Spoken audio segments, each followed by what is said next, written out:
Thank you, Mrs. Wallace. Good evening, commissioners, staff, and community. What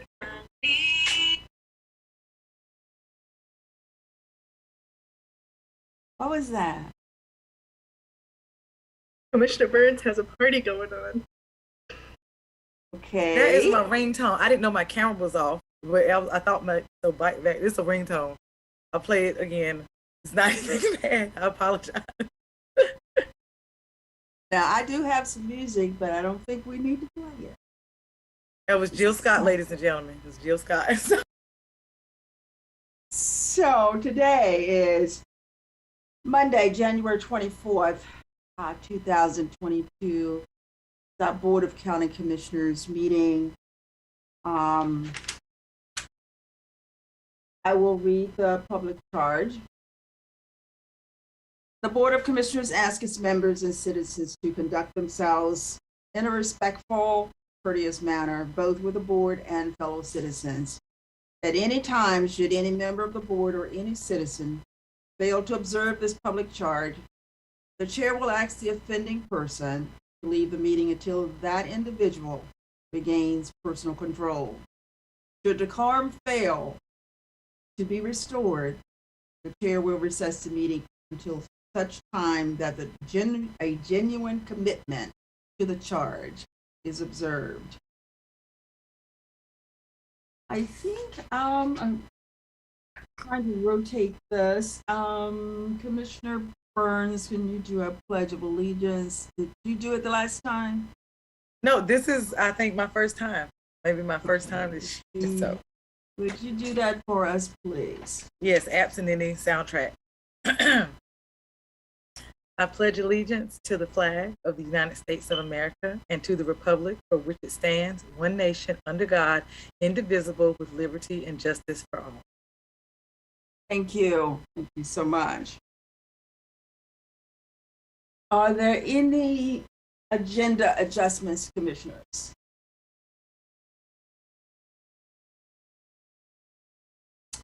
Seeing none, I do have one more announcement that I'd like to add, Ms. Wallace, so I can do that at the end of your announcements, if that works for you. Yes, ma'am, that's fine. Okay. All right. So I will be, I'm sorry. Go ahead. Yes, you'll go ahead. For this evening, as a reminder, due to the links or the websites, the announcements will be available on the county page, as well as in our agenda packet. Free at-home COVID-19 test. Residential households in the U.S. can now order one set of 4 free at-home tests from USPS.com.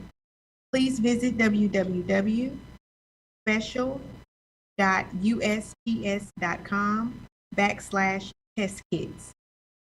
You must input your contact information and your shipping address for your at-home test. You will also receive tracking that it is on its way. Get your COVID-19 vaccination at Durham Public Health. COVID-19 cases are still on the rise. Take your shots at the Durham County Department of Public Health as soon as you can. The vaccine clinic is open every Monday, Wednesday, and Thursday from 9 a.m. to 4 p.m., Tuesdays from 9 a.m. to 5:45 p.m., and closed on Fridays. No appointment is necessary. Just a reminder that the clinic is closed daily from 11:30 a.m. until 1 p.m. Low-Income Homeowners Relief Program, LIHR extension. The LIHR has been extended until January 31st. All details on the requirements for this program are available at www.dconc.gov/DSS. Residents who wish to receive assistance with the application process can call 919-560-8000 Monday through Thursday to schedule an hourly appointment. The Business Recovery Grant Program. The North Carolina Department of Revenue has created a new grant program for small businesses that had significant economic losses due to COVID. The Business Recovery Grant Program includes $500 million for 2 grant programs, $300 million for hospitality businesses to include arts, entertainment, recreation, hotel, restaurants, and bars, as well as $200 million for businesses that are not in one of the categories mentioned above and were also not recipients of any previous COVID relief funding. The application period is open until January 31st. And for additional information, you can visit the state's link at www.ncdor.gov/business-recovery-grant. The Durham Pre-K for 2022 through 2023 application period begins February 8th.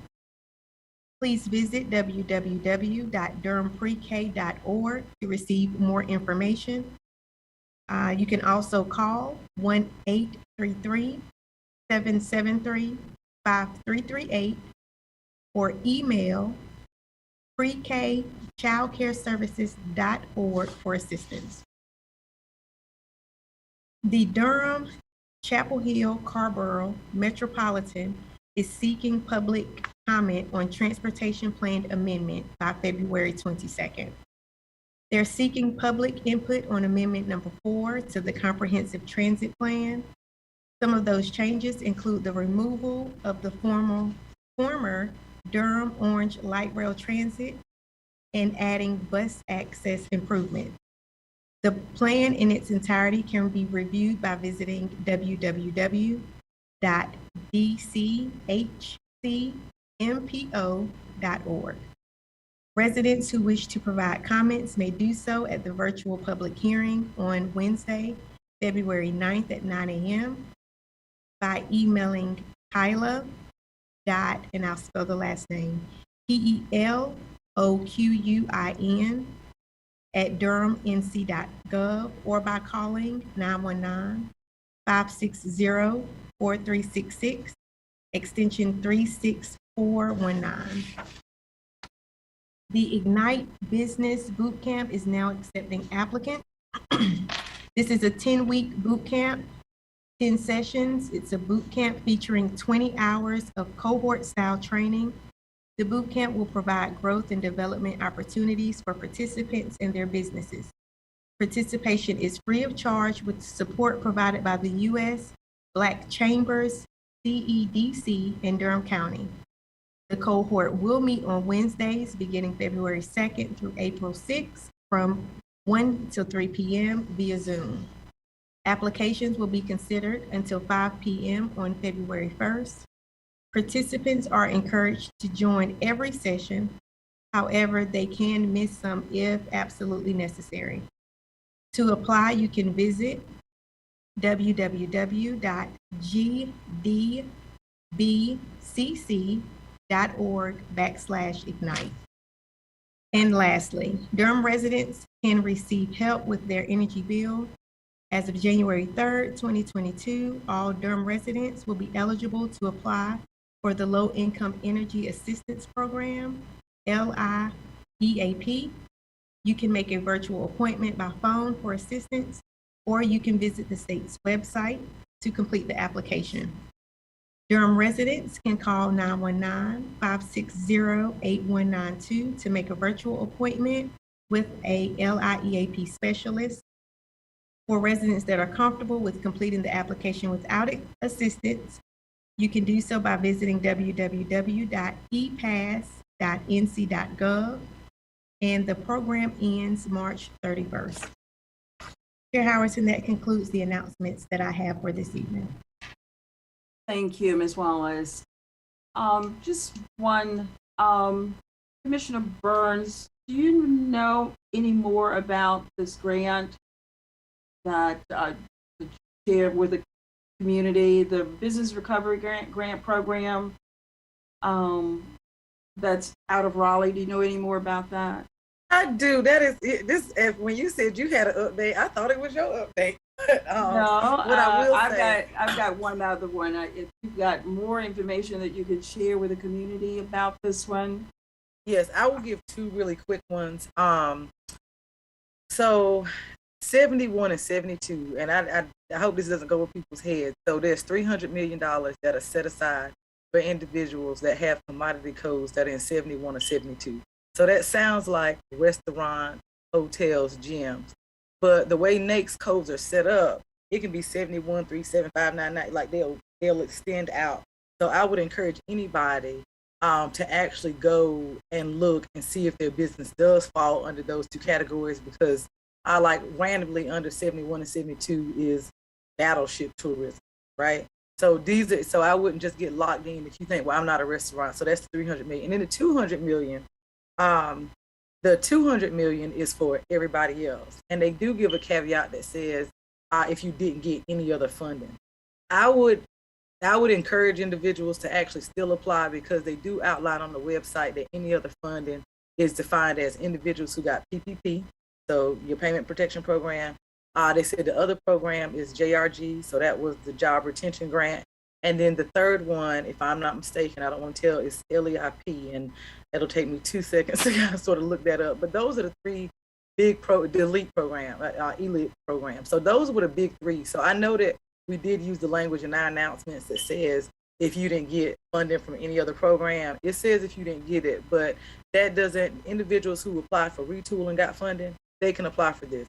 Individuals that applied from, and that's my understanding, individuals that applied to the city and county when we gave out funding, they can still apply for it. So the two big things, do your research, don't get locked into the 71 and 22, and then also don't let that language about if you didn't get any other funding deter you from applying. I would say go for the gusto. I hope that helps. Yeah, and there's a very short window. The 31st. Yes, it's coming up pretty soon. Commissioner Jacobs. Well, thank you, Madam Chair and Commissioner Burns. I appreciate focusing on this particular grant opportunity, because we know that a lot of small businesses are really being hit hard now by the cold weather and Omicron, and I think this is a great opportunity. And I'm wondering if we can do a push. I know that there has been, our staff did do a press release about this a few weeks ago, but if we could try to do another push on this, since it's going to close in about a week. So if we could try to push this out again, I think that would be helpful. The other thing I just wanted to highlight also is the low-income homeowner relief program. We got data last week at our social services meeting that showed that the fact that we did extend it into January has helped, and we have gotten more applications. So I also want to ask if we could do a push on that as well, because that closes in a week, but it really has helped for us to extend that. Thank you. I'm sure you meant applicants rather than patients. Yeah.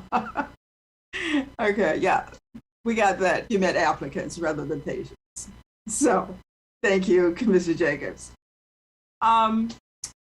This announcement is that I want to share with you about cervical cancer. January, we just found out on yesterday that January is Cervical Cancer Health Awareness Month, and which develops in women's cervix, is the fourth most common cancer in women, according to the World Health Organization. When detected early, managed effectively, and diagnosed, cervical cancer is one of the most successful treatable forms of cancer. Cervical cancer will affect more than 14,000 women this year. And sadly, it is estimated that 4,280 women will die from this disease. Cervical cancer is highly preventable thanks to vaccination and appropriate screening.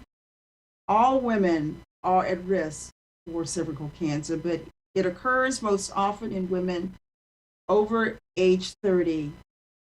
Nearly 20% of cases are found in women over 65. Treatments include surgery, chemotherapy, and radiation therapy, depending on the type and stage of the cancer. Half of women in our country don't know how often they should be screened for cervical cancer. Despite the pandemic, make the time to check your annual appointments with your physician. Please stay informed to increase awareness about cervical cancer and share with your friends and family. Because as we all know, knowledge is power. Thank you.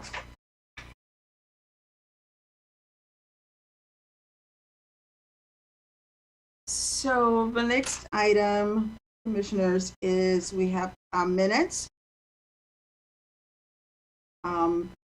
Before us, we have January 10th, 2020 regular session minutes for approval. Are there any comments or any additions? Seeing Commissioner Burns. I'm so sorry. It goes along. If we're gonna make a push, I know we were off this one. I didn't want to jump in about cervical cancer. Thank you for reading that. It was beautiful. But there was a webinar done about the grant, and there's outreach materials in English and Spanish. So I'll provide those for Monica. But I did want the community to know, even though I feel confident in everything I just said, there's a whole video that goes over it as well, and we can share that on our social media, and that can be a part of the push. But I'll second, if no one has anything that they want to say about the incident, I'm more than happy to make the motion that we accept them. Okay. And I'll second it. Okay. It has been moved in second. We get a roll call for by the clerk. Commissioner Alam, Aye. Commissioner Burns, Aye. Commissioner Carter, Aye. Vice Chair Jacobs, Aye. Chair Howerton. Aye. Unanimously approved. Our next item is a ceremonial item, and it's 220061. It's a resolution honoring the life and legacy of fashion icon and Durham native Andre Leontale. The board has requested that a memorial resolution be prepared to honor Durham's own Andre Leontale, known for shattering the highest levels of international fashion industry as a journalist, fashion historian, creative stylist, mentor, and trailblazer. I will read the resolution, and after which Ms. Ava Thompson and the family members will be present on the call. And I see someone there already, so great. So the resolution reads, Durham Board of Commissioners Resolution, Andre Leontale, whereas Andre Leontale was born on October 16, 1948, and transitioned on December 26, 2026, at the age of 73. And whereas he grew up in Durham, where he was raised by his grandmother and attended Hillside High School before going on to North Carolina Central University, where he majored in French studies and continued his education by earning a master's from Brown University. And whereas following positions with Interview magazine and Women's Wear Daily, Talley was hired in 1983 as Vogue magazine news director, its first male African-American creative director, and also served as editor at large, where he continued to build his reputation as a fashion icon, influencer, stylish, and trailblazer in the fashion industry. And whereas Andre Leontale was frequently the only person of color seen on the front rows of cutting-edge fashion shows in Paris and New York, and is credited with paving the way for minority men and women to find careers in modeling, design, fashion, journalism, and other related careers. And whereas we pause to honor this author, public speaker, television personality, and a citizen of the world who freely shared his knowledge, creativity, sense of humor, quick wit, deep faith, and enduring love for others. Now, therefore, be it resolved that we, the members of the Board of County Commissioners, do hereby resolve to pay tribute to the life and legacy of Andre Leontale, an amazing man who shared his Southern grace, manners, and charm around the globe. Never forgetting his roots, we call upon all citizens of Durham County to remember how he fought tirelessly to bring diversity into the fashion industry throughout his magnificent career. This, the 24th day of January 24th, 2022, signed by all the commissioners. So I see Ms. Thompson, and if you would like to introduce your family members, whichever one would like to speak first. Okay, I will introduce family members. We're all cousins who are present. Cynthia Mitchell Alexander, Carla Nunn, Byron Alston, and his mother, Shirley Alston. And I've been sort of chosen by my cousins to respond to this great honor for Andre. So Chair Howerton and members of the County Commission Board, the family of Andre Leontale would like to thank you for the resolution honoring the life and legacy of our beloved cousin. Ray, the name that his grandmother, Benny Davis, affectionately called him, will truly be missed by our family. We remember him as a kind, compassionate, and generous spirit. Andre, as well as the rest of us in the family, were raised rooted in love, family, and faith. Once again, we thank you for this recognition of Andre Leontale. Thank you. Thank you. Thank you.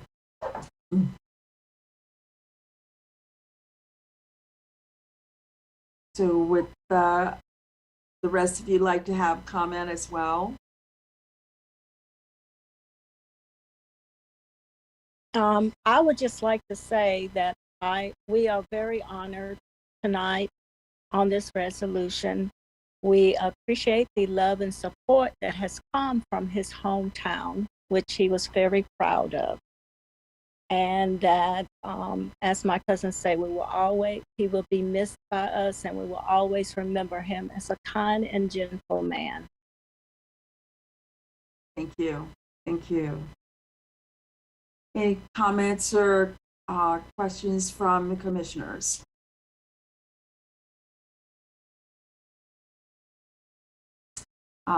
Commissioner Jacobs, and then it's Commissioner Burns. First of all, I want to say it is really an honor to have all of you here, all of you cousins of Mr. Talley. Really is, and it's wonderful for our board and all of Durham County to celebrate and honor the legacy of Andre Leontale. And I'm really struck by what your comments, Ms. Thompson, and you echoed them, Cynthia, about him being a kind, gentle, compassionate, affectionate spirit.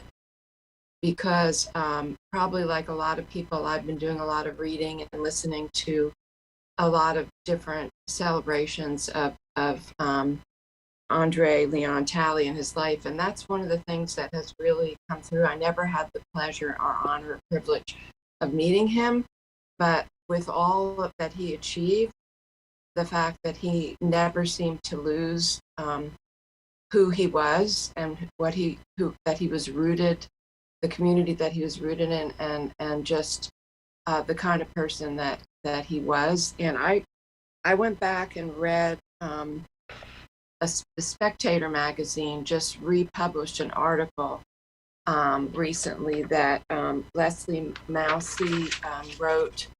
It was February 13th, 2019.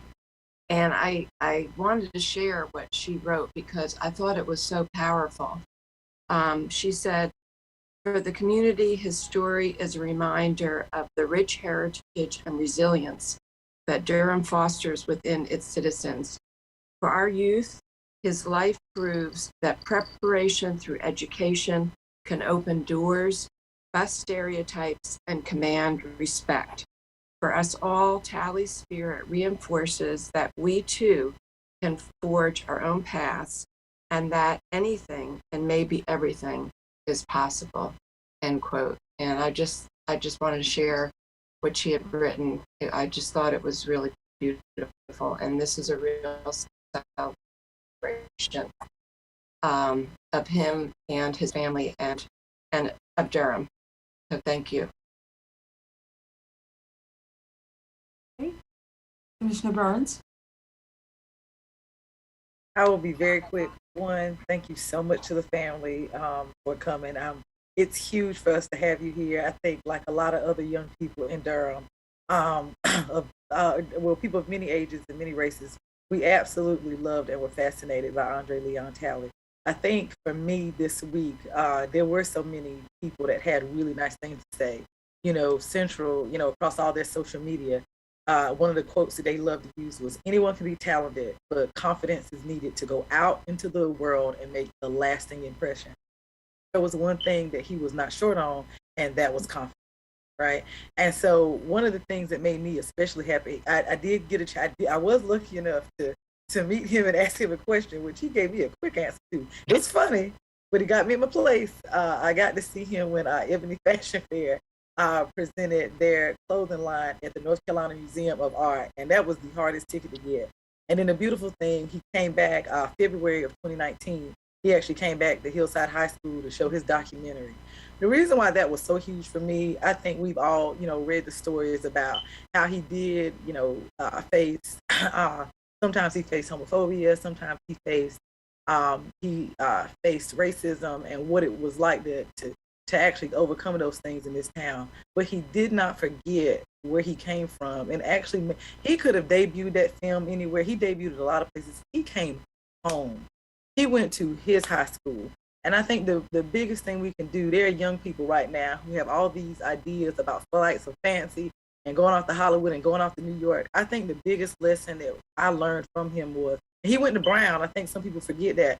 So he went to Central, he went to the Ivy League, and he remembered to come home. And Donald Hughes, I cannot remember, it's a young man in our community, put something on Facebook. He said, he was like, for everybody out here right now that is touting and clapping for Andre Leontale, he says, I want us to take that same energy, and for little boys and little girls that somebody might think are too excited, too hyper, too creative, and too flamboyant, we need to love them now. So I hope that, in his passing, we're able to lift up some of these lessons. And if there is this really creative child in your family, I hope we can look at this child, hug them, love them, and look at Andre Leontale and see what the possibility is for what this child could possibly be. So thank you all for being here. Anyone else? Well, Ms. Thompson and the rest of your family, again, we thank you. We honor your loved one, and we are honored to have known him. And even if we didn't know him, the ones that did not know him, they're honored to know his history. So thank you so much.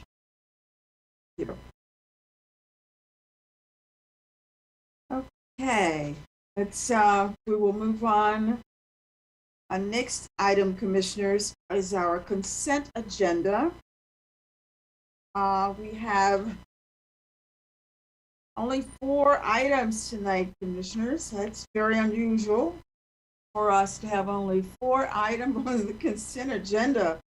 My word. So I'm gonna read through these real quick, and if there are any items you want to pull, let me know. If not, I will ask for consent agenda and we will move on. So our consent agenda items are 220037 to approve a $1,824,391,000 contract with Davenport Group for IS&T hardware services. 220042 property tax release and funds for November 2021. 220046 property tax release and funds for December 2021, and 220048 award contract for cleaning, disinfecting, and sanitation services to Belfour USA Group Incorporated. Are there any items to be pulled? Commissioner Jacobs. Madam Chair, I don't have something to be pulled, but I wanted to see if our interim county manager could speak a little bit more about the last item, since I think it's pertinent to the sheriff's report, and just also letting our community know about some of the things that we are doing to keep our residents and our employees safe. Thank you. Fantastic. Good evening, Commissioners, and I'll also our General Services Manager, Otrio Kia Imbro, is on the line, and she can also share some remarks as well. Since this pandemic, our General Services team, our partners with our janitorial contractors, and others have helped us to try to maintain a safe work experience for our employees, as well as our residents when they come to our buildings. Disinfecting and sanitizing services are a way that we've been able to keep the facilities safe. Therefore, USA Group started working with us back in 2020, in the summer of 2020, to help sanitize the buildings because of the coronavirus. There is a 3-step process that occurs to sanitize the buildings, and it kills 99.9% of viruses. And there's also a protective application that occurs so that the surface is protected for up to 90 days. So I will stop there, but the sanitation services will address our buildings at the admin 1 and 2, the criminal justice resource building, the libraries, our human services building, our courthouse, Center for Center Life, and our detention center. We also have other vendors that help us as well, but I will stop in Motrio. I saw her raise her hand, so I will stop so she can weigh in. So we will also be including the youth home as one of the facilities that this cost will cover also. And as of today, we've just gotten an email from Public Health. And so I hope to read it to the board, because I think it is something that will help us through this process too. We just got word back from the Deputy Director, Christine Patterson, that Public Health will be able to contribute $300,000 in grant funds to the Belfour treatment efforts. This grant can be used for all of the facilities, and they've given us the grant number and the WBS number. So $300,000 will be through a grant, and then hopefully we have the other $300,000 to deal with the other buildings in our janitorial contract line item for our operating budget. This will enable all of the facilities that the manager identified, including the detention center, which will be a first for general services with regards to doing any sanitizing or cleaning of the detention center. We usually just do the maintenance of the facility, but we don't do the janitorial work there. And it will also include the youth home. As all Mo and her team, I just want to acknowledge them as well. This pandemic has put a lot of pressure on so many areas. Her team has been so responsive, accommodating, and always available. And no matter how small or large the task or what hour of the night, they are ready and they make it happen. So I just want to thank her and her team for their efforts and their commitment to keep everyone safe. So thank you again, Mochia. You're welcome.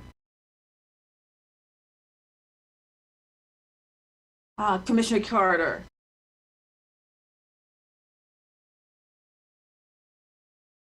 That was a clap, not a hand raise. That was a clap. Right, I think Monica's letting us use the that- emoticon. But I would move approval of the consent agenda.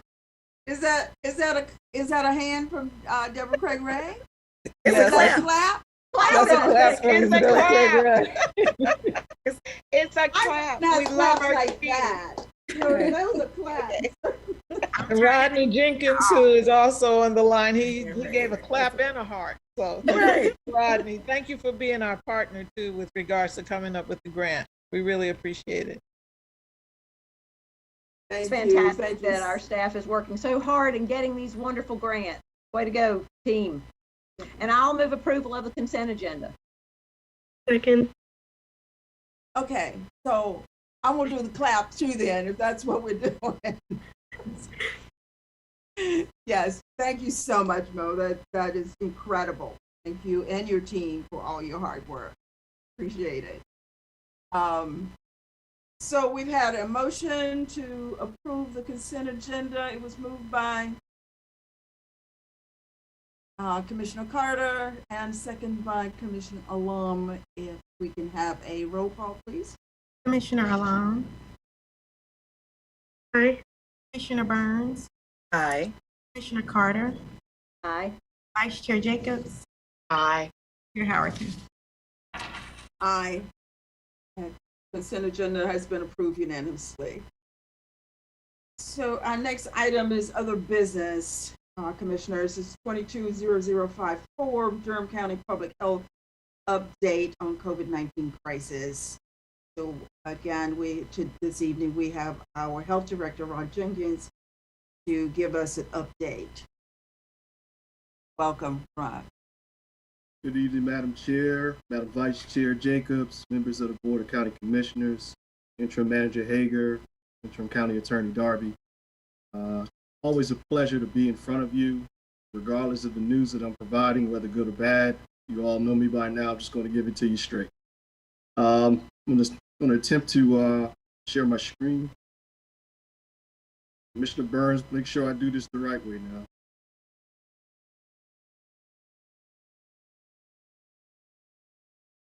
Okay. Am I good?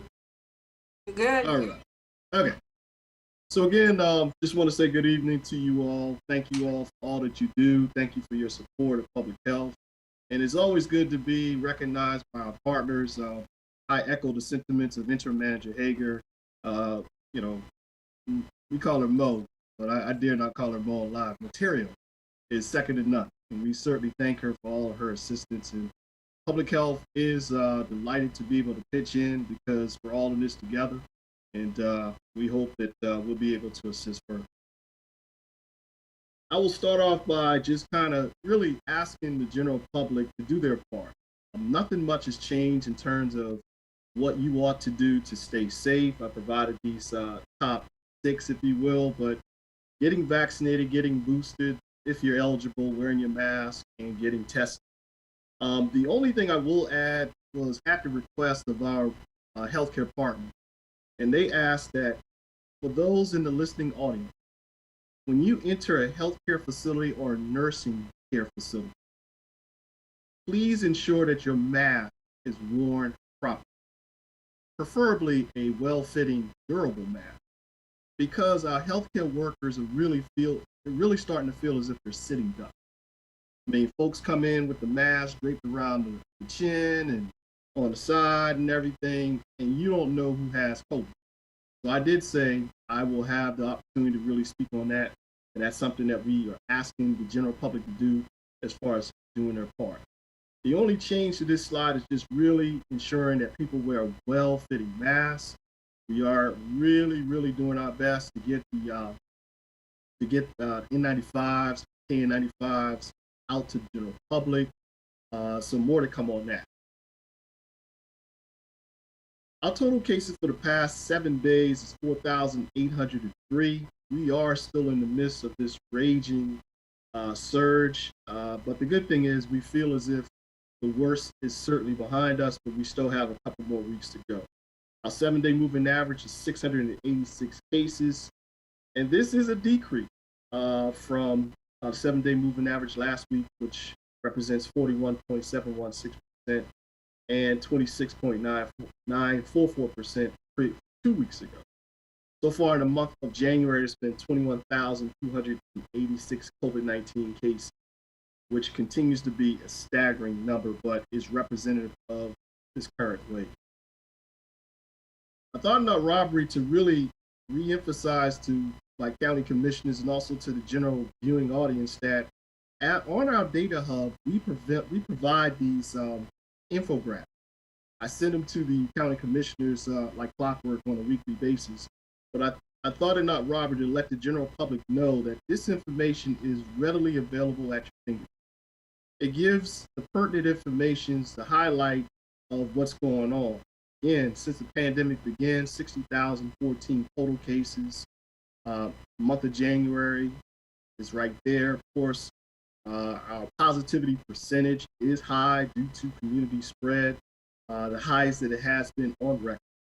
It lets you know where you stand as far as your demographic, as far as ethnicity is concerned, and more importantly, it does give a lot more information about the age breakdown and who is affected by COVID-19. A little bit more information about hospitalizations, ICU beds, fully vaccinated individuals, populations 12 and over. We hope to change that to 5 and over. And then, of course, 525,453 total number of vaccines that have been, doses that have been delivered since the beginning of our vaccination campaign. Thus far in the month of January, we've done 12,201, a little bit down from December, but nevertheless, still vaccinate in high numbers. I did have conversations with the president of Duke Regional, provided me with information about hospitalizations and across the Duke University hospital systems, 3 hospitals, there are 353 COVID beds. Duke Regional has 60 active COVID patients, and they're hopeful that this will stabilize in the coming weeks, so are we. And the majority of our hospitalizations, as reported last time, was attributed to unvaccinated individuals. As mentioned in the previous slide, right now the Black African American community of Durham continues to be overrepresented, but not by that much, which is indicating that things are getting a tad bit better. But again, we are still working hard to get each and every person under the sound of my voice vaccinated and boosted.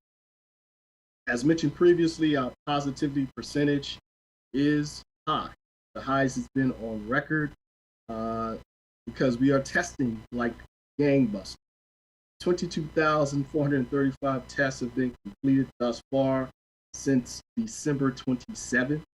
And we're happy about it because we want people to get tested. We want you to know your status, so therefore you can protect yourself and others. Vaccine info for your consideration.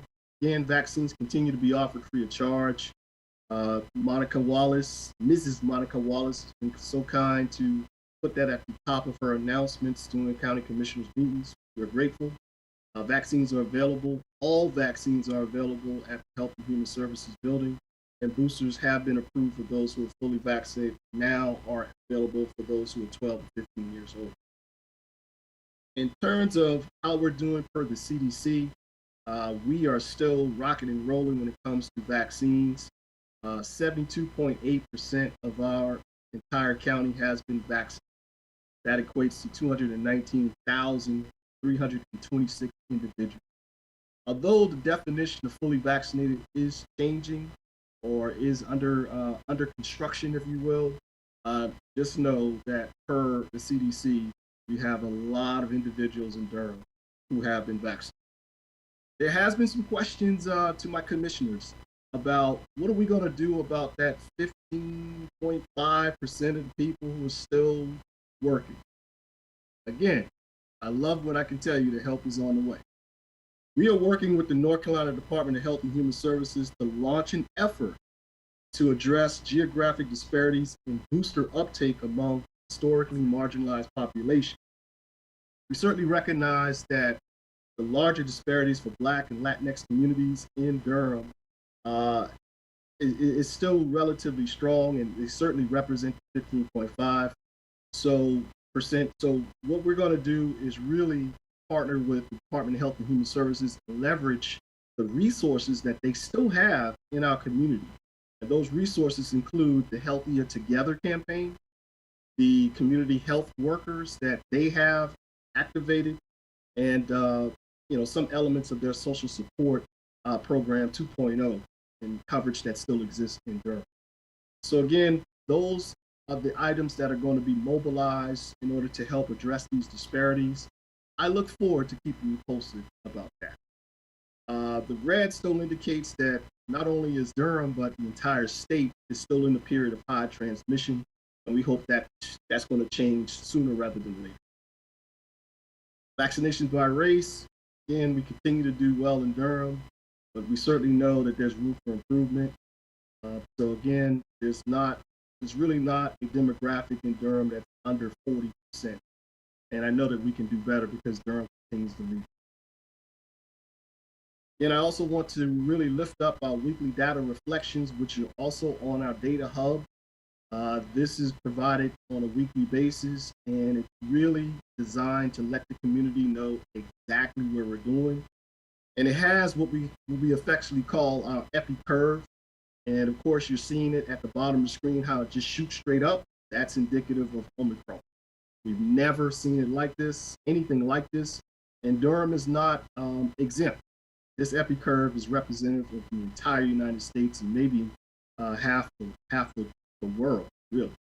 But the 7-day moving average is what we really pay attention to, and that's the blue line that you're starting to see go down. That's indicative of the fact that people are getting boosted. People are really taking cautions to protect themselves and their homes.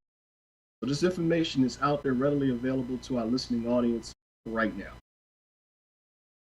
Happy to report that we did make a public announcement before Snowvid took over. And I do say Snowvid.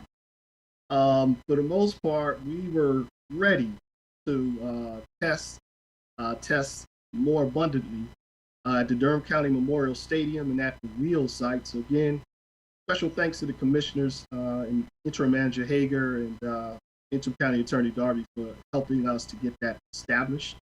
El Centro Hispano, Wheels, Durham County Memorial Stadium, and 414 East Main Street offer drive-through testing, and it's available, no appointment necessary.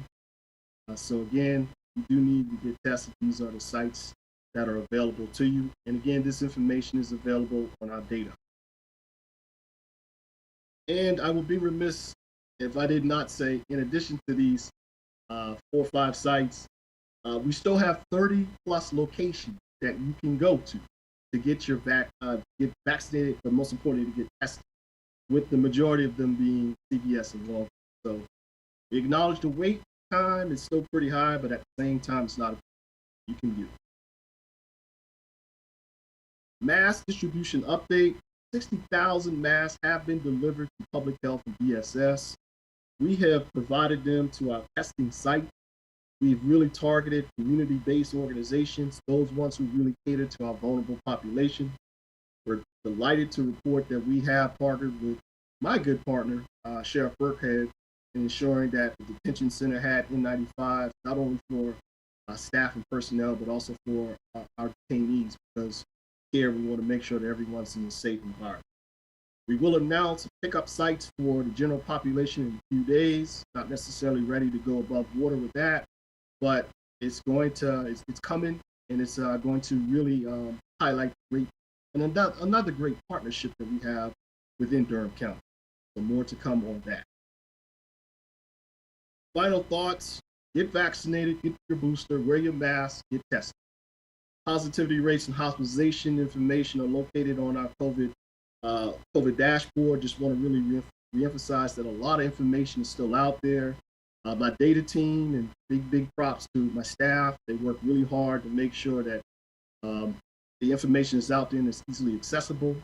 And finally, I'll just leave you with what we're hearing, which is, timeline for this current surge is really about 2 to 3 weeks, grueling weeks to go.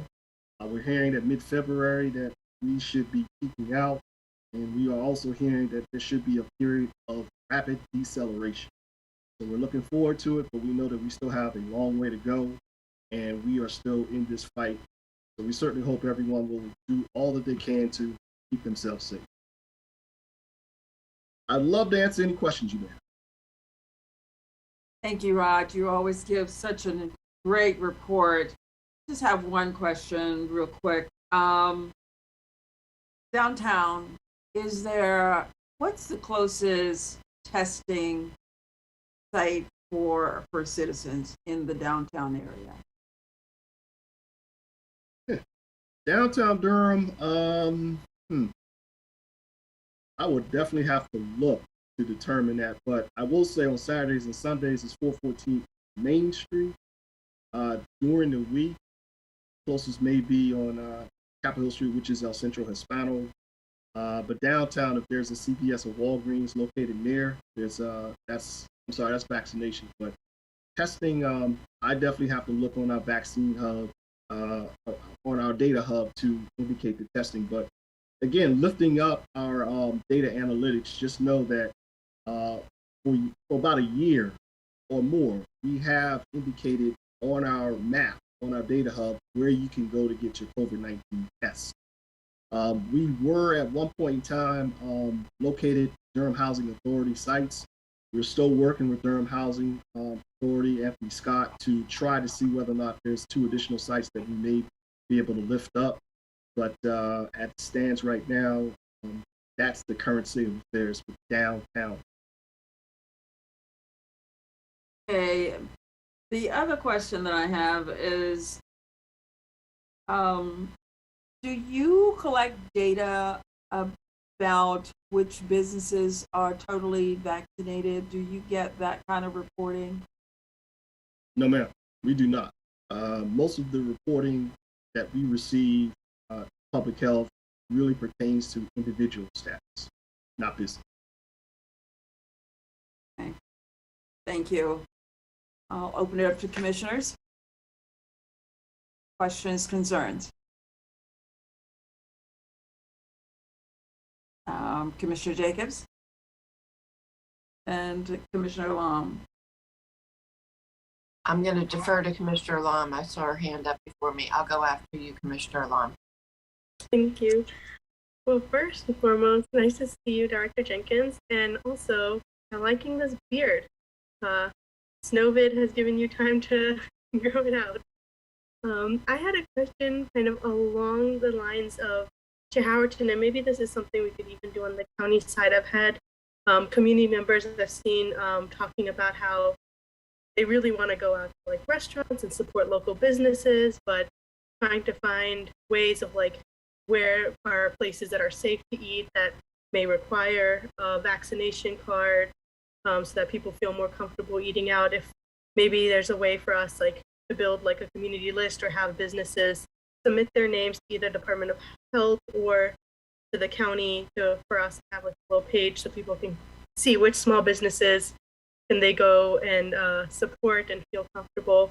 It's just one idea. Obviously, you don't have to respond to it now. And then I was wondering, how is there any ways that I know that we have some clinics and like a lot of like outside people also coming and doing pop-up clinics around the urban ministries and helping people who are experiencing housing insecurity, but ways that we as commissioners could also provide more support if it's needed in that area of addressing the vaccination rates around our individuals who aren't able to go to different facilities as well.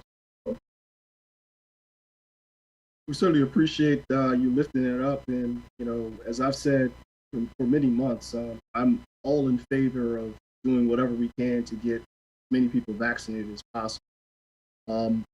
You know, we have curtailed our vaccine outreach, Commissioner Lum, and that was out of an abundance of safety and caution. We do know that Omicron is highly transmissible, and we're fortunate to start having our public health workforce to come back after recovery, so to speak, from isolation and quarantine, but we're not out of the woods yet. We look forward to this partnership, Commissioner Lum and others with North Carolina Department of Health and Services, try to really tackle this 15.5% or more that's still out there and lingering. And it's not just Durham, it's a number of counties, large and small, that are really going to reap the benefits of the state's resources. But again, we will be sure to really get back with this body to let you all know what the plan is and how you may be instrumental in assisting. To your earlier point, was delighted to be a part of the Recovery and Renewal Task Force. Seems like eons ago in COVID months in time, but you know, as Commissioner Jacobs has to her left side, it's still effective. And there's a number of businesses that took the pledge and did what they needed to do to ensure the safety of of their patrons and of their staff. And you know, working with great partners like Cole Thompson and many others, we were able to really lift that up. Pledge still stands. It's still there. And I do know that you know, they still can go. And I do believe, correct me if I'm wrong, Commissioner Jacobs, but several months back there was you know, talk about whether or not we wanted to pull the plug on that website, and we said no. We said, nah, you know, let's keep it going. And it's for these very purposes. So kudos to you all, because you all allowed us to have a mask mandate, allowed us to be able to do the things that we need to do with the Back on the Bold campaign, allowed us to do the things to keep our residents safe and know that they can go and patronize downtown and enjoy the many delightful places in Durham, you know, without worry, because we're doing the right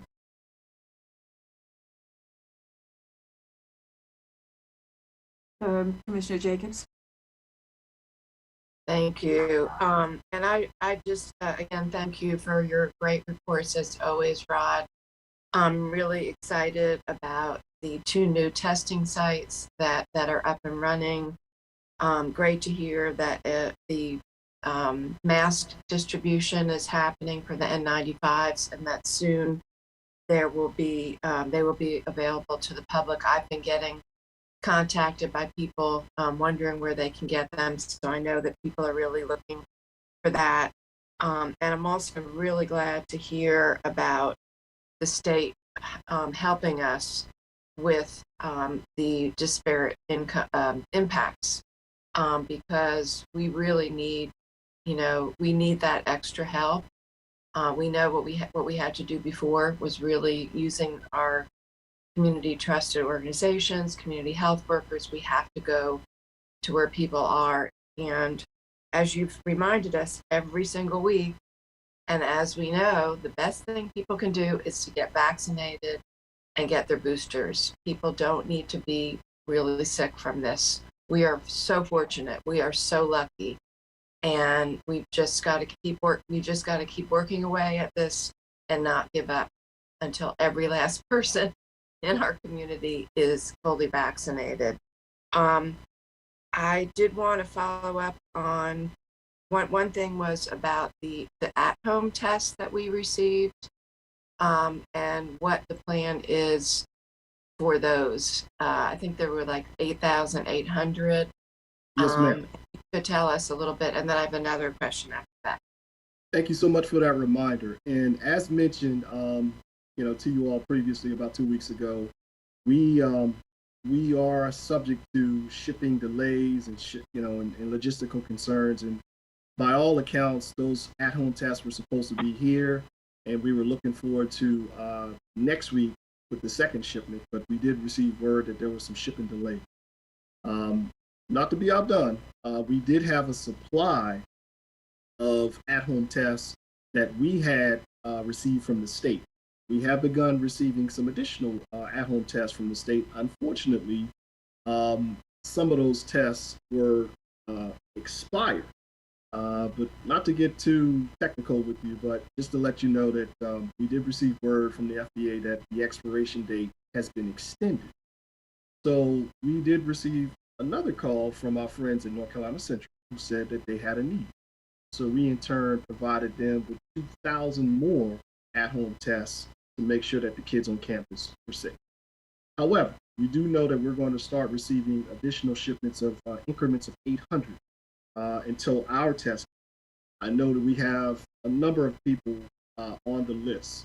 In addition to North Carolina Central, I'd be remiss if I didn't mention that we also provided the detention center with some as well, because again, we're great partners with them and we are committed to making sure that they're safe. We do know that our folks and our residents in North Durham have interest in those tests, as well as, the greater Durham population in general.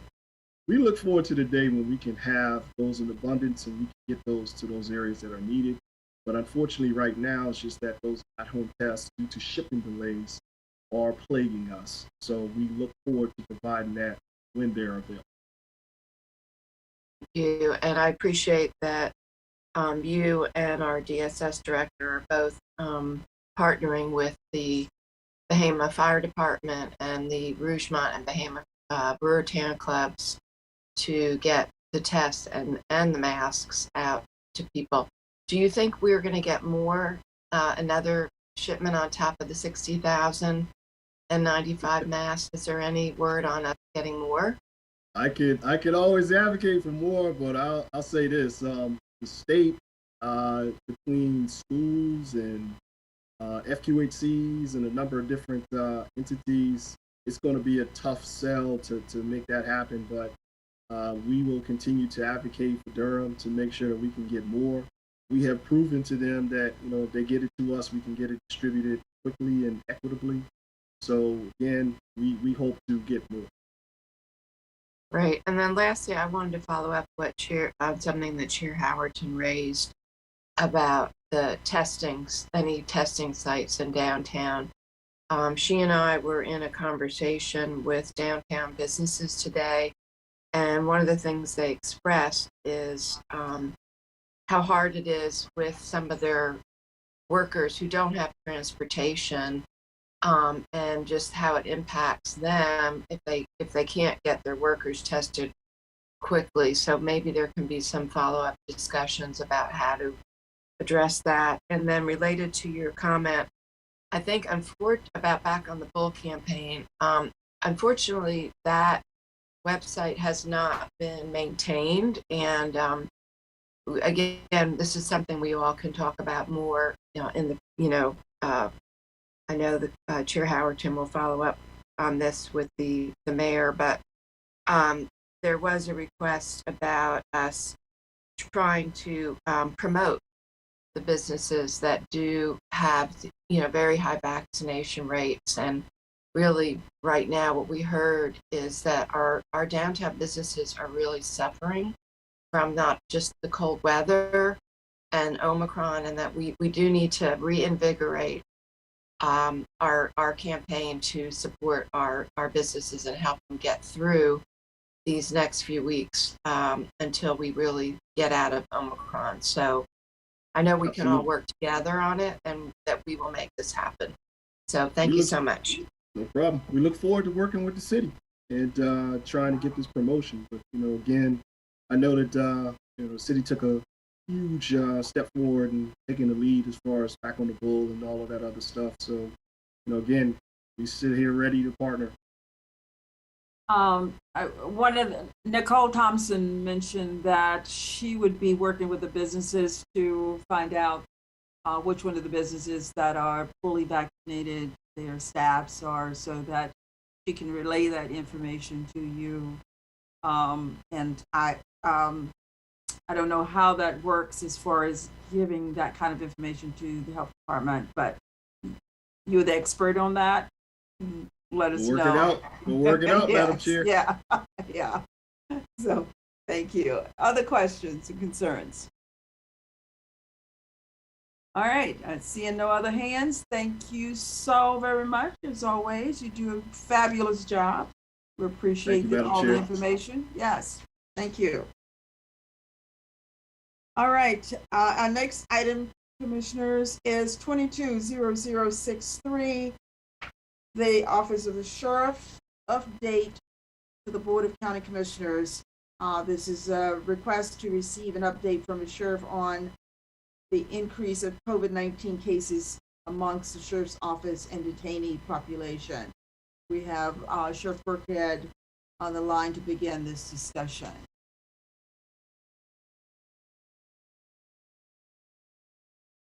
There you are. Good evening, Commissioners. Good evening.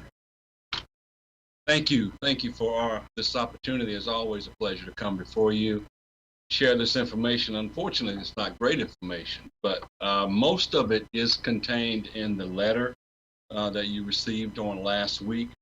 I'm happy to report that we've had minimal new infections, the total of 4, since I sent that communication out.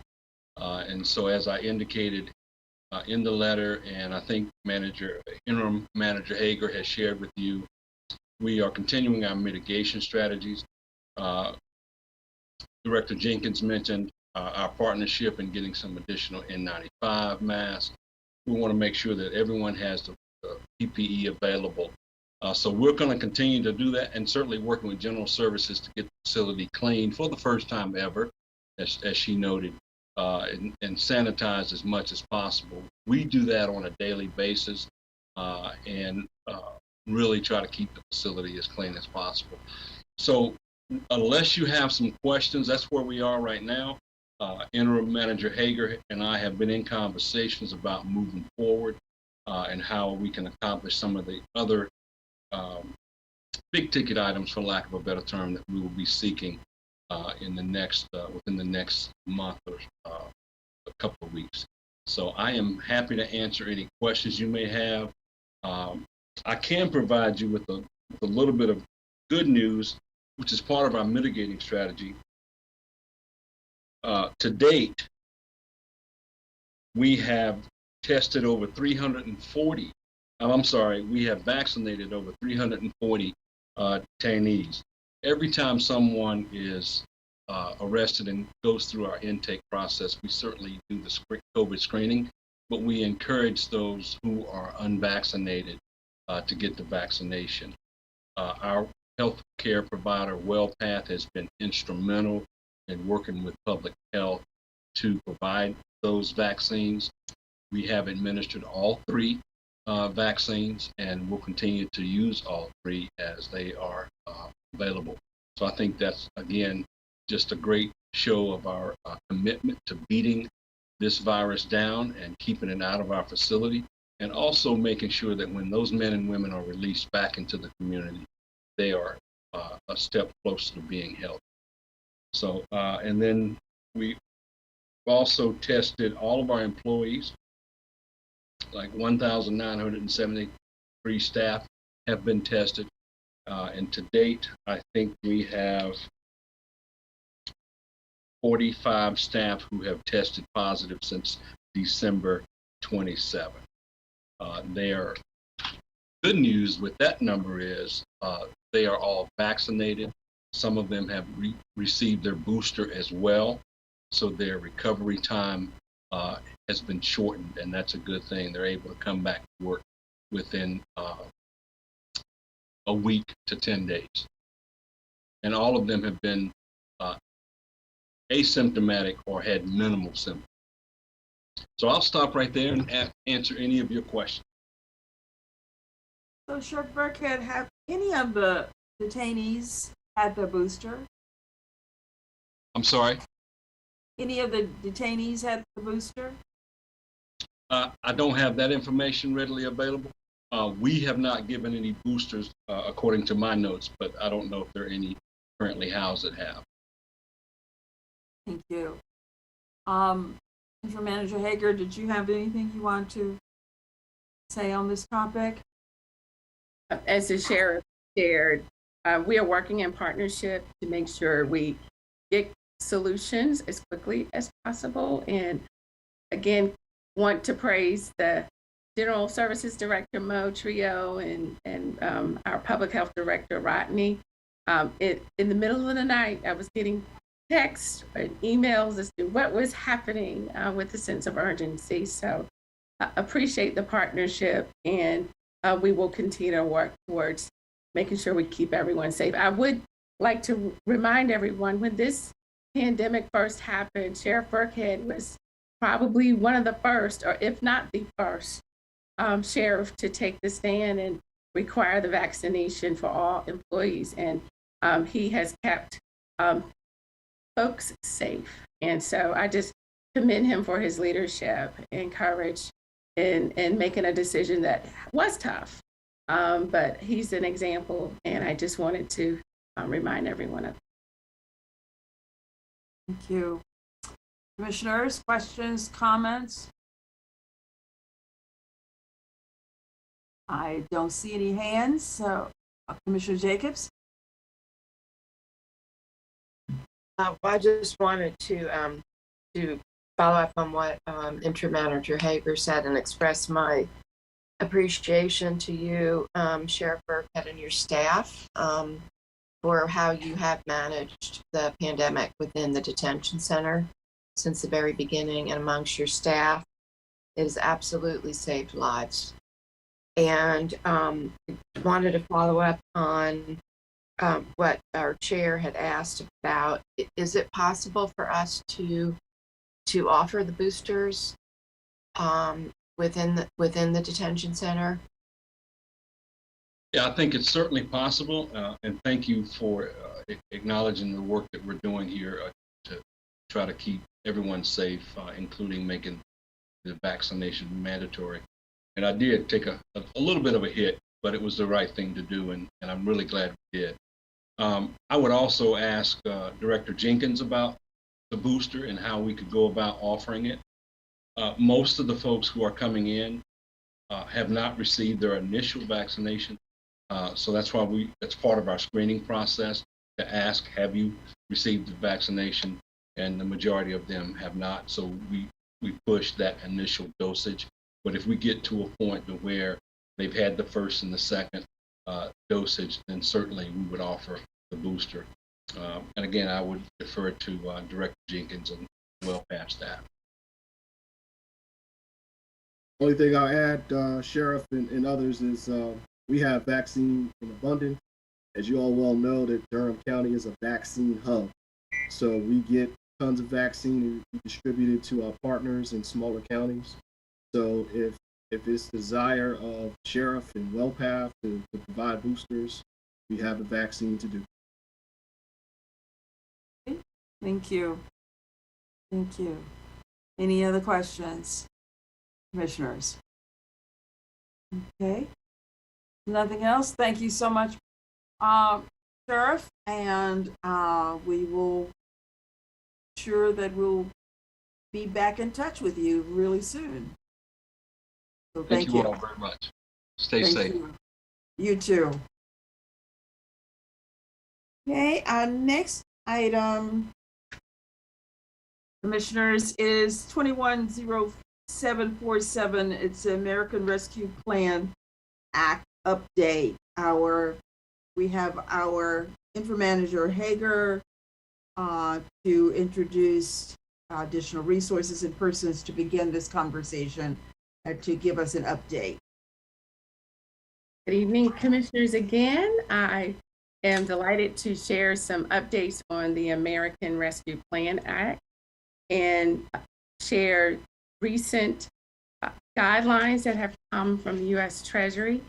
My partner in this effort, Ms. Deborah Craig Ray, General Manager, will also assist. There have been others who have played roles, whether it's quality control and making sure we're reconciled like we need to with what we're sharing, or other such as Dwayne Brinson, our interim general manager, and then the budget team.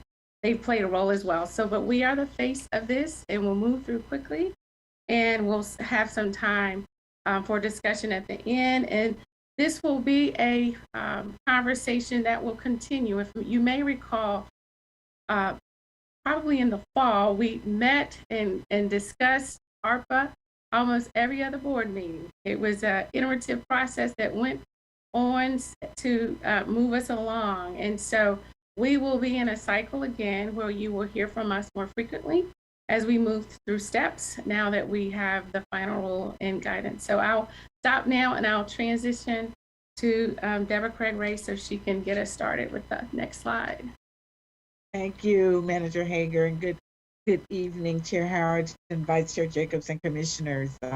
Thank you for giving us a few minutes to sort of take a high-level look at where things are currently.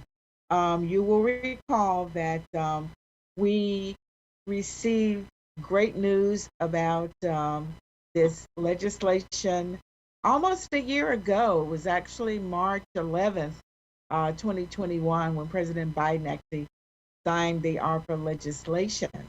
And you'll see these great numbers on the screen that Durham County received $64,444,275,000, and the city received $51,881,773.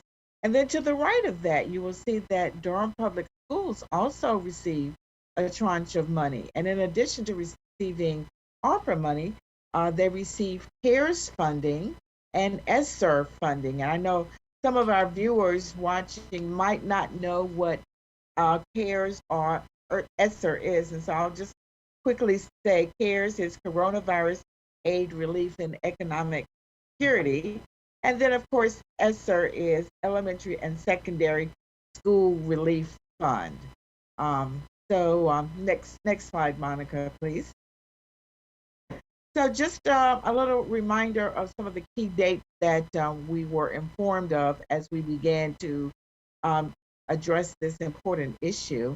August 31st, 2021 was the deadline for counties to submit their first report to U.S. Treasury, and October 31st was the deadline to submit our first quarterly and expenditure report. And you will recall that both states and counties received funding from this legislation. And of course, we must expend these funds, we must incur these funds and obligate them by December 31st, 2024. And all of the funds must be expended to cover the obligations, and all the work must be completed December 31st, 2026.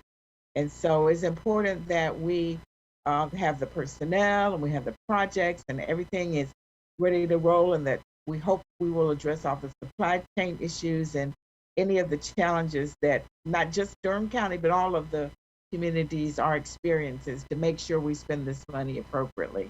Next slide. So just a reminder for everyone about the areas that we are to spend this money in. I know we've had people who want us to use the money in varying ways, but we are actually obligated by the legislation to spend money in these 6 categories. First one being support public health response.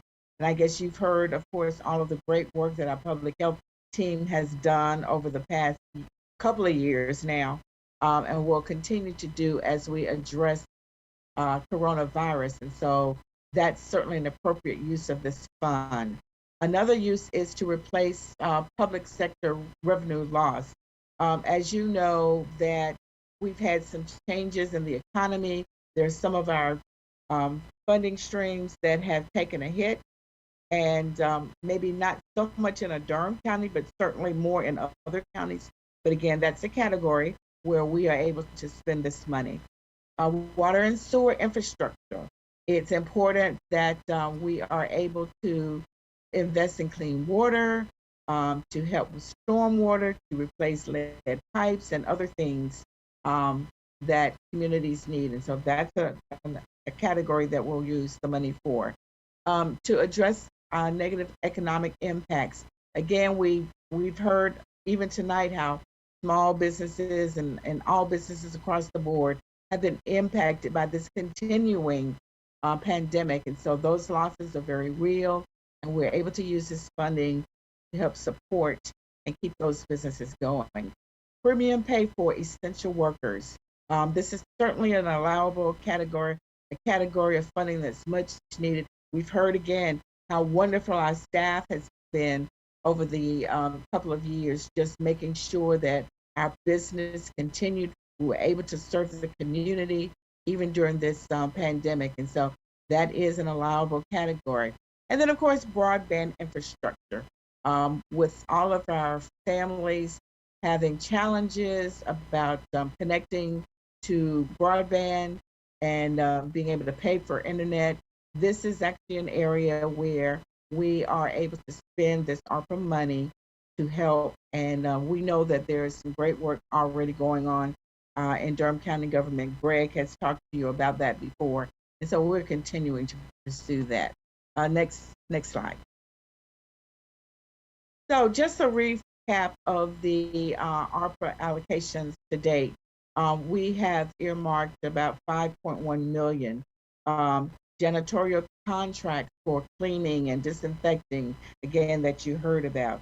The use of increased security as our offices were in different stages of operations and needing enhanced security. Screening in high traffic areas, and of course you all have seen that, our human services building, our courthouse, and other of our facilities as people come and go. The ongoing and much needed support for non-congregate housing in our community. The goal is to keep people safe and healthy to the greatest extent possible. The indirect revenue loss and increased expenses for our Durham Convention Center, because again, we know that they're unable to do their normal amount of business because of the pandemic and the impact. The revenue loss from the court facility fees due to COVID-19. We had some funding needed there. Again, addressing vaccine equity. Rod talked a little bit about us going into certain communities and being able to do more what I call missionary work to help people to understand the impact and the need for the vaccine. Certainly the funding for school health nurses, we provided a partial offset. We're still trying to attract school health nurses, and you all funded them in the budget. And finally, minority business community infrastructure support. We contributed $50,000. Next slide, Monica. So again, just example of the categories based on our budget discussions and some of the funding gaps related to COVID-19. We talked about those, and we'll continue to work on those as we go forward. Of course, successfully, we use funds to support grant relief for long-term homeowners in the low-income program. We worked on behavioral health infrastructure. That's a great need in our community. Workforce development enhancement, business community support, certainly food and security was already existing, and we know during the pandemic it has only increased, and we are really working hard to close those gaps. Housing insecurity, pre-K and K-12 initiatives, broadband, infrastructure support for public safety, human services, increased levels of services. Of course, the one-time staff bonus that we have talked about, during the meetings, and of course, water, sewer, infrastructure. Next slide. So just finally, before I turn it back over to Claudia, I just want to go over the timeline for engagement and review and funding. You'll recall last summer we had a wonderful, robust conversation with city and county working together to begin to introduce the ARPA funding, this once-in-a-lifetime funding, this 638-page bill to the community. We had a lot of interest. People wanted to hear what was included and begin to think about what they could do to provide services and perhaps receive some of this funding. And then in October through the current time, we are actually doing more county community engagement, and we are doing some internal engagement as well. We've met with our department heads. We're having them think about and submit ideas for how they can use these funds to make an impact in the community. Now in November, we're about wrapping up our review phase. We are looking at the proposals from the phase 1 engagement, and we are also looking at department submissions that came in as we've been working to develop the framework, which we've shared the framework with you at a previous meeting. Then of course, the allocation period will begin in March through April. That's where we'll actually conduct the RFP process for county project, and we will present options to you, and we'll also continue vetting the projects that have come in that are joint city and county.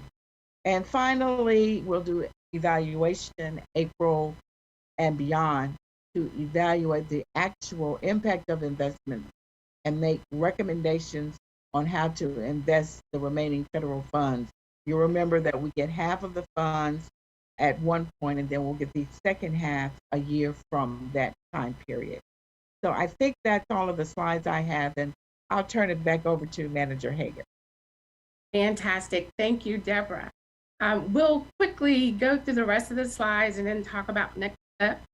One of the engagement approaches was an online survey that we launched in October, and we asked our residents to give us feedback on the various categories of ARPA and that were aligned with the federal guidelines, and to gauge where support was and also to get feedback. So if you go to the next slide, Monica.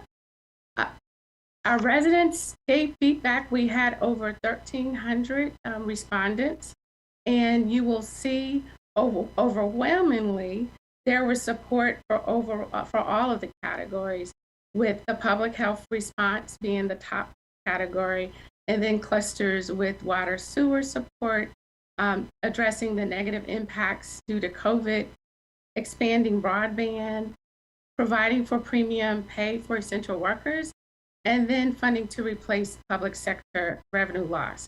We will talk about these in more details at the February work session, but wanted to share where the categories landed with public support, with public feedback. Next slide, please.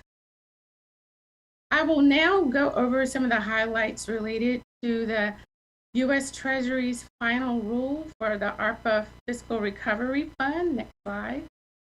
Many of you have heard some of these highlights. I've lifted this straight from the National Association of Counties. Will not go into all of the details.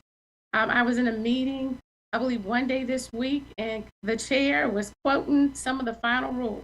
And so I was pleased and said, okay, she's paying, all of you are paying attention. So the final rule is effective April 1st, 2022, but counties can take advantage of new provisions prior to the effective date. It allows counties to use up to $10 million of ARPA recovery funds as lost revenue for the provision of general government services without needing to use the Treasury revenue loss formula. And so I'll explain a little bit about this. In the 600-page document that Deborah Craig shared, there are guidelines on how the funds should be used. And one section prior to the revised language was very detailed and very involved. As a matter of fact, our compliance area spoke about the complexities with the lost revenue provision. The new provision is broader, and it does allow communities to apply up to 10 million of their ARPA funds without having to go through the detailed lost revenue formula. So for jurisdictions, I'm sure this will be less cumbersome and provide greater flexibility. And there's another slide on this that we will talk about. It improves revenue loss calculation formula to include utility revenue, liquor store sales, and option of counties. It clarifies eligible use for capital expenditures and written justification for certain projects. Presumes certain populations were impacted and disproportionately impacted by the pandemic, and therefore are eligible for a broad range of services and support designed to minimize administrative burden. It streamlines options for premium pay, authorize rehiring of local government staff, and it expands the funds for modernization of cybersecurity, including hardware and software. Now, this list is presented with all of them, but I do remember at points throughout last year that the Treasury, U.S. Treasury updated many of these. So it's good to see them all finalized or close to being finalized, and the flexibility that is now there. It broadens eligibility for water and sewer projects, as well as eligible broadband infrastructure investments. Now, it's also important to remind commissioners and the community that the federal government may authorize the use of funds in certain areas, but we also have to do the litmus test in how it aligns with general statutes, North Carolina general statutes. So in our guiding principles, we do overlay some of those areas that are gray based on guidance from the School of Government and the North Carolina Association of County Commissioners. And so we will update our guiding principles to align with the latest guidelines that the U.S. Treasury has developed. And we'll go to the next slide. And Deborah covered this slide, but again, supports the public health response, the revenue loss, water sewer infrastructure, economic impacts that are negative, premium pay, and broadband infrastructure. Next slide. I will not go into this slide. It gives the more detailed accounting for the replacing the revenue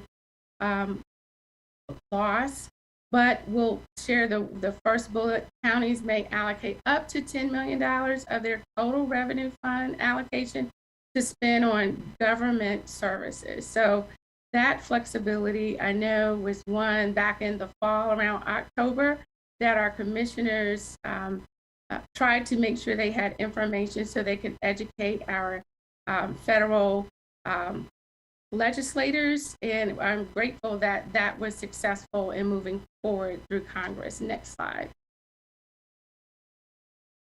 With the public health response, the great part of the Treasury guidelines, it does expand what we can do, but it also provides clarification. I guess there are themes that we've heard from you is that the board has often talked about making sure these ARPA dollars were transformative, with an emphasis on them being for projects that are one time, and if they are reoccurring, that we identify and approach longer term. And so with that, there has to be an emphasis on, is it a sustainable project? The other component is auditable, making sure those dollars are dollars that align with the guidelines. And so from those of us who are on the back end and the front end of the process of reviewing applications and then evaluating, having the additional guidelines as two categories is most helpful. And then the other area that the board wants to make sure, and we've heard, is that the allocation process is equitable. And in our matrix, those are values that you will see. And we won't talk about those this time.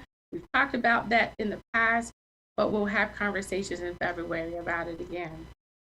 With the health response, we'll not read all of them, but you will see the listing of categories there, from vaccination and testing to data systems, prevention and treatment, isolation and quarantine, as well as transportation to reach vaccination or testing sites. Next slide.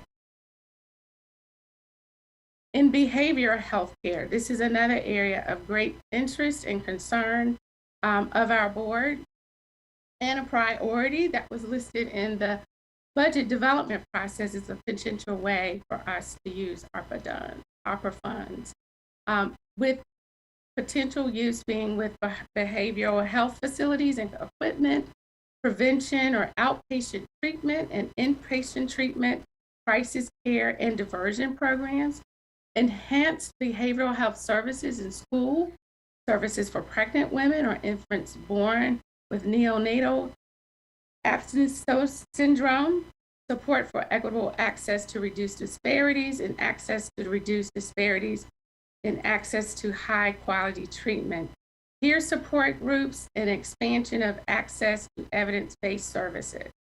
So again, the list is precise and gives communities greater clarity so that on the back end, when the evaluation happens, they are aligned with what the U.S. Treasury desired with funding use. Next slide, please. The negative impacts as it relates to household. The Treasury presumes the following households and communities are impacted by the pandemic, including lower moderate income households or communities, households that have experienced unemployment, households that experience increased food or food insecurity, households that qualify for child care subsidies or Medicaid, as well as households that qualify for the National Housing Trust Fund or other affordable housing programs. And then any student that lost access to in-person education, services to address lost instructional time for K-12 students. Next slide.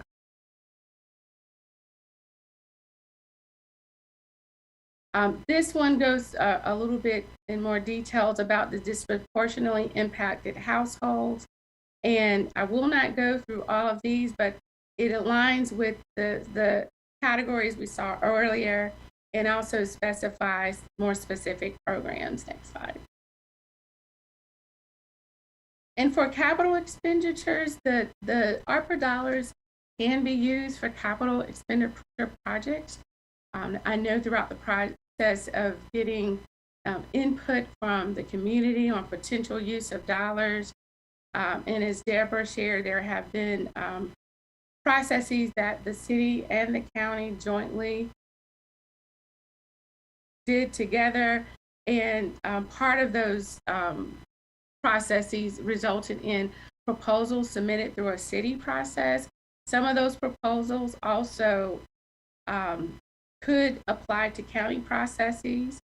And through that process, there have been proposals that related in capital expenditure categories, but eligible capital expenditure categories include projects for schools, child care facilities, medical facilities generally dedicated to COVID-19 treatment, temporary medical facilities, emergency operation centers, affordable housing and permanent supportive housing, primary clinic, and improvements to vacant and abandoned properties.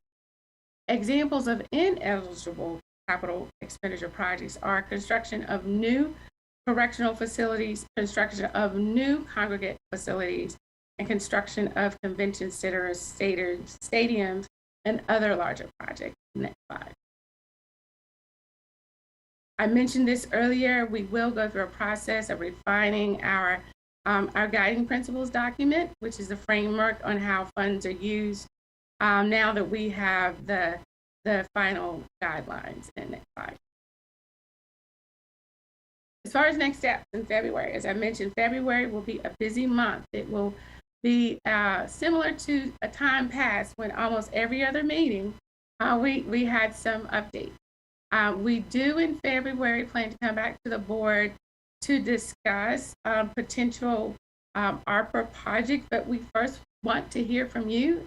And so in that first meeting in February, we will share with the board more high-level information that captures feedback that we've received from the public, as well as feedback from some of our residents and business owners and nonprofit owners that have shared potential areas of interest for projects.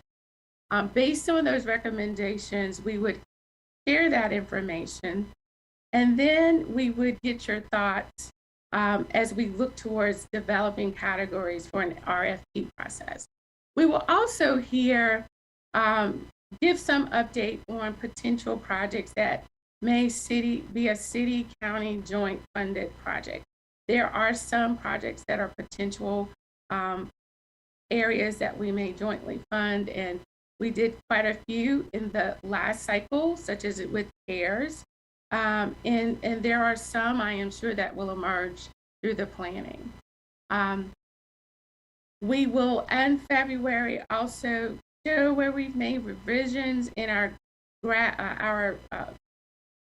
Durham County funding framework document. And we will, as I shared earlier, discuss the funding strategies that the residents have shared with us. The resident survey is still up, and we will also remind our citizens that they have time to give input as we plan for those discussions in February. I believe, Monica, this is my last slide. We do have some supplemental documents that we will not go into, but they're reminders about categories of funding, and mainly in looking at our rubric, some explanations as to why certain areas are included as a part of the rubric. And we spent quite a bit of time in the fall talking about those, but we'll come back to you in February and talk about them further. So again, wanted to give you a high-level overview. I know you missed our updates, but we're back. Next week, the next time we'll have some other partners sharing with us as well. And I welcome any questions that you may have. Thank you. Thank you, Claudia. Thank you, Deborah, for this update. It's a lot of information, and I know that each and every commissioner read all 630 pages. Wow. So, any questions or comments from any of you? Well, thank you again for your report. If there's no questions or comments, we will. Did I see your hand, Commissioner Lum? Commissioner Burns has her hand up first. Okay. It's like a bunch of us. That'll be quick. I do want to just your audio, Commissioner Burns. I'm gonna talk to Greg Monroe. This is, I think, Commissioner Alam is tracking. I'll be back. All right. Thank you. Commissioner Alam, you want to go? Did you have something? Commissioner Alam? No, it's fine. I really wanted to thank Manager Hager mostly for reaching out and giving us all updates before this meeting. I think that's really helpful for all of us to be able to have that level of communication, and to all of the staff who've been putting hours and hours into working on this. That's something that's completely new and very unknown to all of us. So really appreciate all the effort you all have been doing to keep us in line and not break any rules. Lots of information. Commissioner Burns, you back? Yes, I am. So this will be quick. So the final rule was 437 pages. I just want to say I can appreciate the fact that we did wait, and I have shared that sentiment with my colleagues for a number of reasons, because I think we can, just from Murphy to Manio, but from Manio to LA County. And some people got rid of all their money last year. They bought tables and chairs. There's all kinds of nothing that is on this list of things that we can buy. And I think they set up unrealistic, expectations with the public. I am a couple of things that I would like to see. So I know that you said the survey is still open, much like we talked about the recovery grant. I want to see us pushing that survey. So I do want to see it on our social media. I want to see us sending that thing back out. I think that there are some localities and municipalities that are not too far away from us that didn't do that. They don't understand the process. And I at least want to say that we did see some yeses and nos out of people.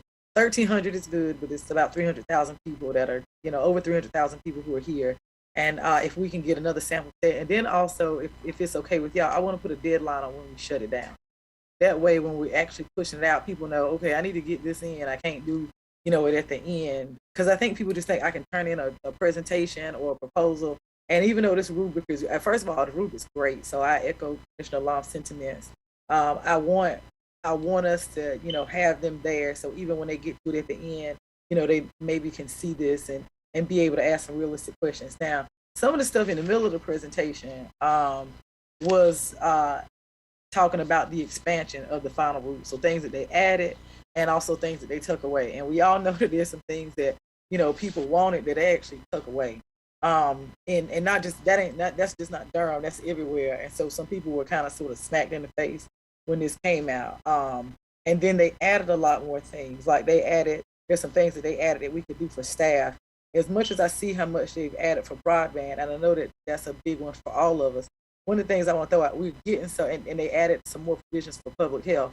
We wake up, it's like today, Mo woke up, she had extra $300,000. Like, so the money for public health and broadband kind of sort of pops up. The other day, Rod woke up, he had 60,000 masks at the door. The sheriff might wake up tomorrow and there are 1 million masks at his door. So I do want us to remain cognizant that even though they have expanded some of these provisions, the state still has buckets that they're dropping, into these counties. And while I want us to utilize those, I want us to be a little bit malleable around those. So in the event that we do get this big influx, we can pull back and maybe put it on something that the community or even some of our commissioners really want to put funding on. And so those are important things. I know we're going to go over this again, but the last thing I was going to say, as we start to have these community events, I am kind of happy that we didn't do them with the city, because I know that our rubric, and that's not nothing against them. I think there's something to be said for the fact that we want ours. You use some words today, Claudia, equitable, auditable, transformative. I feel like we're in a position, and yet there was a fourth one, but I think we're in a position to do all of those things and educate the public in a way that they feel confident about the proposals. And that's just not the residents here. You all know, we all sit on a bunch of boards, office, our community college, we get letters every day. Like the final rule came out, we got a letter just yesterday, and somebody says, well, this has been expanded, you all can invest money into this. So I want to see, and maybe we'll have it by working session, I want to see what those outreach events look like, when we are going to have them, and how we can support y'all in those. And if we have to, and making sure we do something in Bahama and Rouge Mountain Button and all those other places. So I don't know how many we're going to do. I'm looking for 3 or 4 in my head, because I think that's what it's going to take, because it is so very dense. But those are just the 3 things that I kind of want to go with. But as always, thank you for making sure that we don't get sued at the end of the year, because that's all I heard tonight was we ain't going to get sued at the end of the year. Thank you, Commissioner Burns. Any other comments or questions? Thank you. So, Commissioner Carter. Yeah, thank you, Madam Chair and Manager Hager. And thanks so much to all of our staff who are leading this effort for our county, helping us figure out what the process is for making the decisions in the long run. And we'll be really glad if you all are able to help us focus somewhat, because the options are quite extensive, and there are a lot of very worthy transformative projects that are of interest across our community and among our ourselves as board members. One question I have, you mentioned internal engagement. Thanks to Commissioner Burns for really lifting up external engagement. And I really agree about the survey and look forward to being able to just read those results as well. But back to internal engagement, how are we doing that? How are we involving our department, up and down and up across the organization? That's a great question.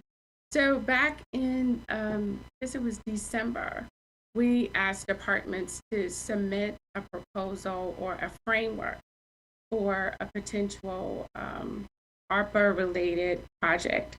And from that process, we now have that information, and we are vetting it, and we'll follow up with them to see if it's something we should pursue further for ARPA, or if it's something that should be vetted and put into the budget process, or if it's something that we can do with dollars realigned within our current budget. I'll give an example: food insecurity.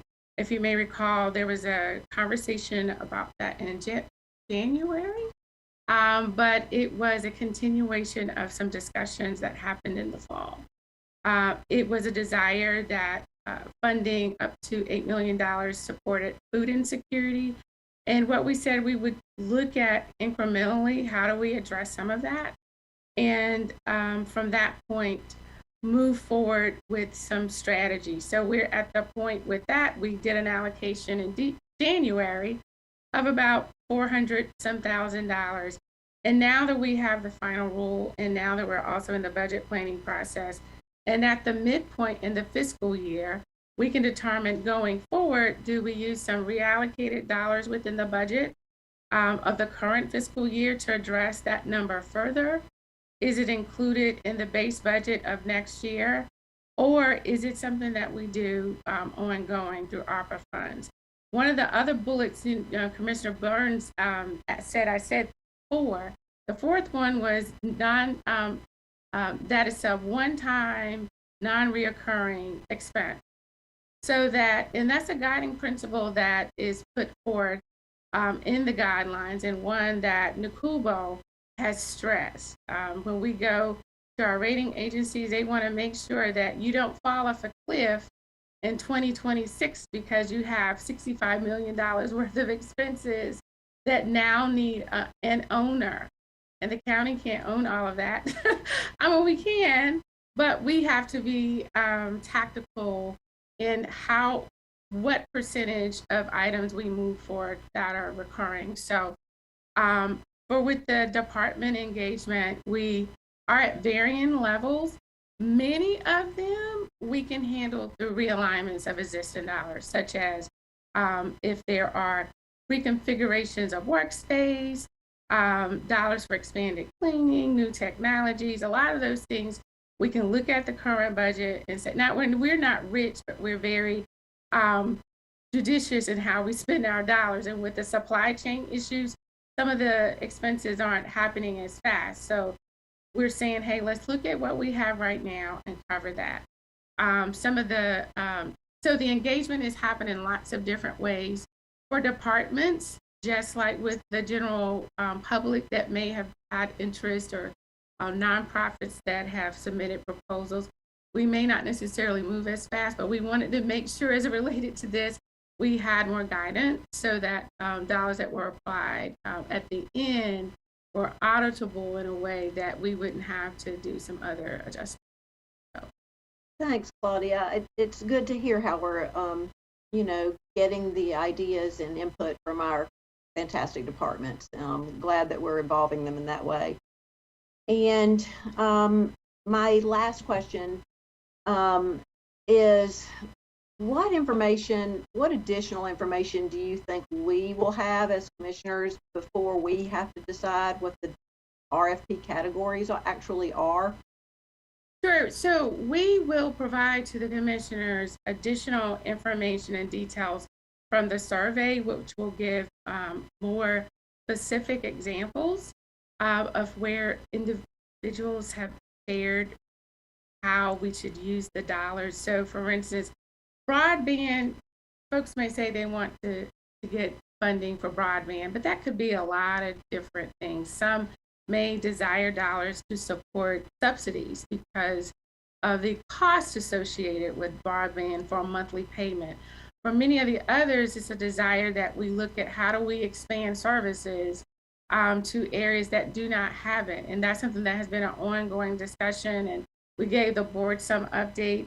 Orange County is a few steps ahead of us in that process. And Greg Marrow has Jay Gibson and Drew Cummins have also been in conversations with the state and looking at dollars that are available in that space and what we can leverage for Orange County. They did an RFP for about $10 million to do some expansion. So the challenge for us will be, as we come back to the board, we will give some examples of thresholds that we recommend based on priorities that have been in place for years. Broadband, I know, has been on the board's priority since the strategic plan was updated in 2012. And those needs are still there. And then there are some others, such as water, sewer. We can definitely come and say, here is a range based on priorities that we've seen. But then there are some categories that we would come forth and say, commissioners, here are areas that we've received feedback in.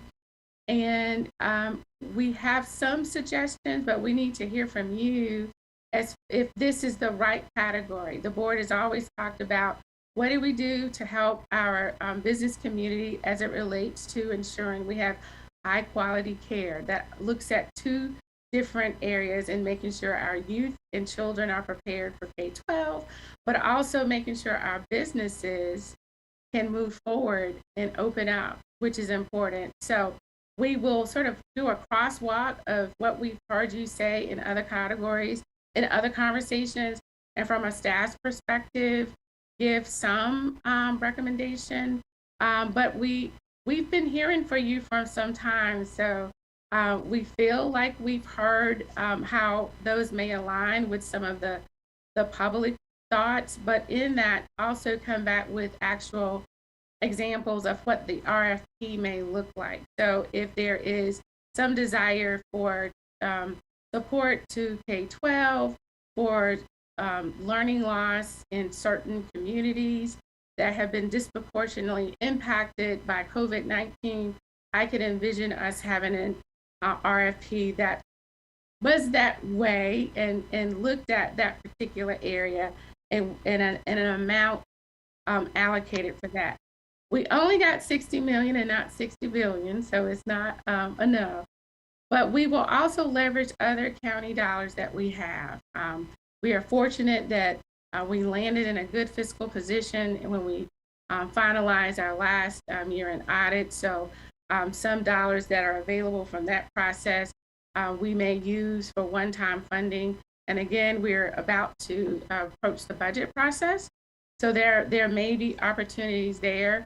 But overall, our goal is to make sure we address those areas that the commissioners have seen as priority, but they also align with what we are hearing and seeing from the general public. Thank you so much. Thank you, Claudia. Yeah, thank you, Claudia. This has been great information. We have gone way past our time on this item. If it's a burning question, otherwise, can we move on? Is it something that needs to get handled tonight? If not, we can go I can just, to... yeah, I'll just follow up one-on-one with Claudia. Thank you.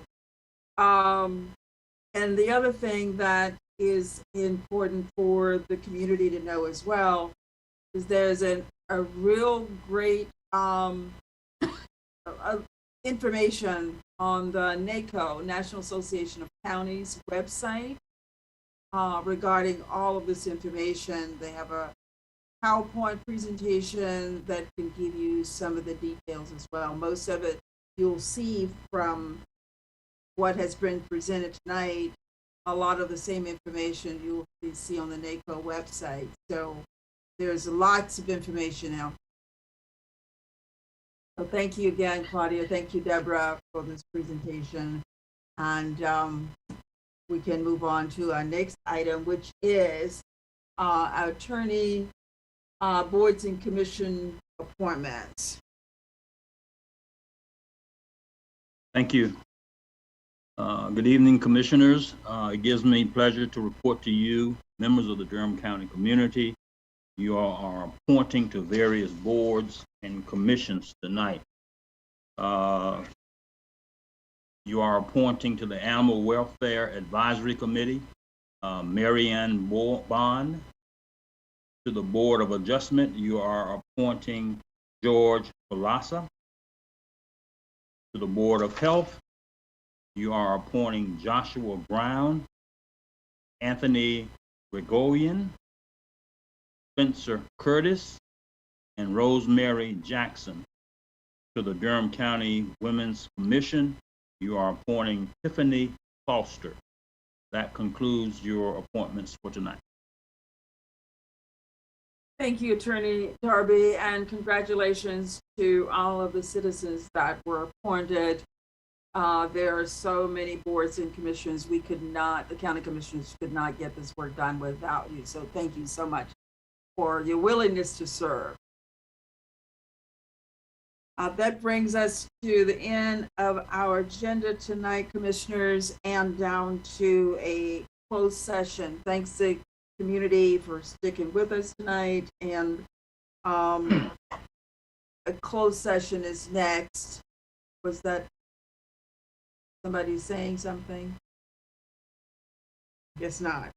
So the board is requested to adjourn into closed session to consider the qualifications, competence, performance, character, fitness, conditions of appointment, or conditions of initial appointment of an individual public officer or employee or prospective public officer or employee, or to hear or investigate a complaint, charge, or grievance by or against an individual public officer or employee pursuant to GS 143.318.11A6.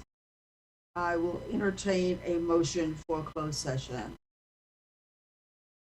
Madam Chair, I move that we go into closed session for the reasons stated. It's been moved by Alum. I need a second. Second. Second by Commissioner Jacobs. And I will ask the clerk to call the roll. Commissioner Alon, Aye. Commissioner Burns, Aye. Commissioner Carter, Aye. Vice Chair Jacobs, Aye. Chair Howerton. Aye, thank you. Approved. We are moving into closed session.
session and given direction to staff, and I will accept a motion to adjourn.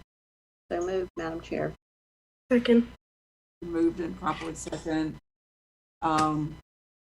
We are adjourned.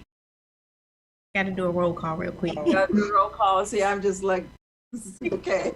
Commissioner Long, Aye. Commissioner Burns, Aye. Commissioner Carter, Aye. Vice Chair Jacobs, Aye. Chair Howerton. Aye. All right. Now we can adjourn. That's all right. Have a good night.